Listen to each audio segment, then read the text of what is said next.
Pergerakan wanita juga menuntut agar kerajaan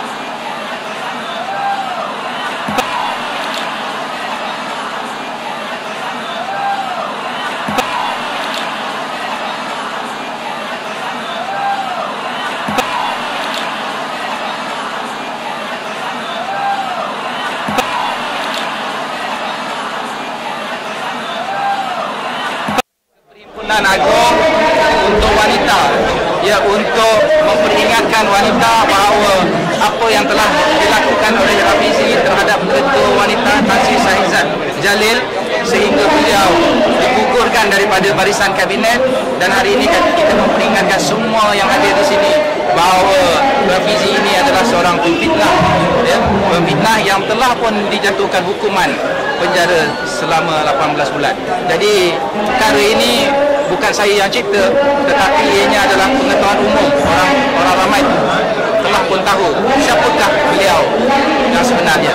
Dan hari ini saya sebagai seorang pemimpin daripada UMNO untuk memperingatkan kepada seluruh ahli UMNO siapakah Rafizi yang sebenarnya. Jadi sebab itulah saya mengungkap Rafizi yang tertulis pernyataan seperti yang dilihat ini.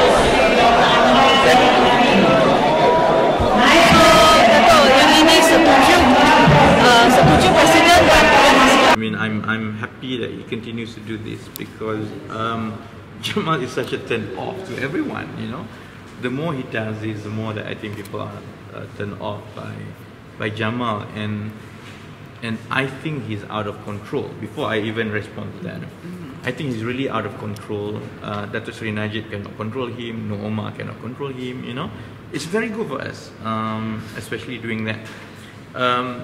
Of course, the whole thing is not correct, inaccurate. In fact, I can sue him for doing that if I want to, you know.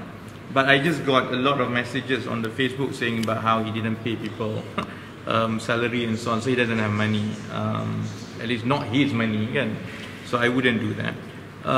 Because Datuk Sri Shahrizat basically withdrew a suit against me which she filed in 2012.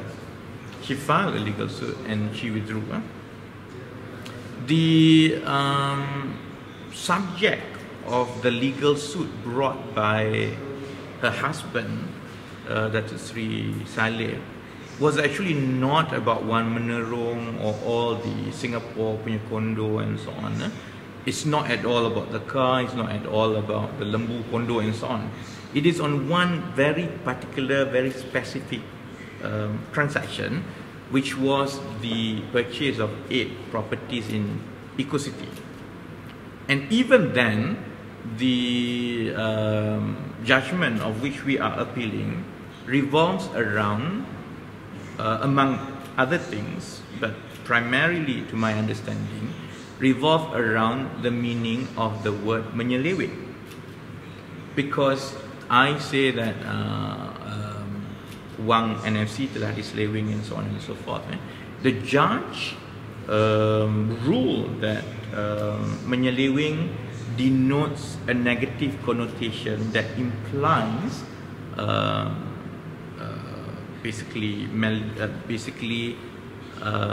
fraud, and he felt that as far as the transactions of the 8 properties were concerned, no fraud was proven. You know? Of course, if you go and check Kamus Dewan, the word menyeleweng, seleweng, the first meaning of word seleweng is that putting something where it is not supposed to be, or redirecting something to something else.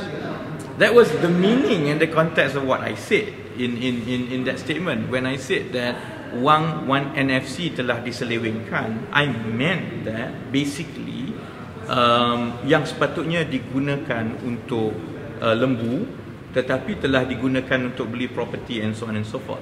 So it's actually revolve around that mostly, which of course is subject of the appeal, and I shouldn't comment much further than that, because let us take this through to court. Of course, we will challenge and we will present our case and interpretation that if the crux of the issue is slaving denotes fraud on Saleh's part for that particular transaction. So that means that up until today, nothing whatsoever shows that my revelations about NFC, by and large, how the money was used to buy one mineral, to invest in Singapore, and to buy cars and lands, none of that were ever challenged by Datuk Sri Saleh and Shahrizat herself. I don't want to drag it any further, because I think the whole world knows. And perhaps what people don't really understand is why the legal suit brought by Datuk Sri Saleh was allowed in High Court, because not many people would have gone into the details to understand that it revolved around slaving, whether that's fraud or not. But beyond that, I think let Jamal does that. The more Jamal does that, I think the more people will give money to invoke out of hatred for Jamal. And it's good if we have 3 Jamal, 4 Jamal, 5 Jamal. I mean, my 500,000 investment will be the best investment, because it's obviously Najib is going to lose. I think this is the biggest joke perhaps since the NFC cow in the condo thing lah. And the fact that this is Pimpinan Agung UMNO and they cannot restrain him and discipline him is actually a sign of many problems that Najib will have to face in the future. What about the fact that he brought up the 18-month jail sentence and linked it to the Shahrizat thing towards the end? He's definitely an idiot. The fact that he doesn't... I didn't even realize that. Did you see that? At the bottom? Yeah, he's quite an idiot. Obviously, he doesn't know that it's 2 completely separate things. Yeah, I don't have to say any further. He's quite an idiot.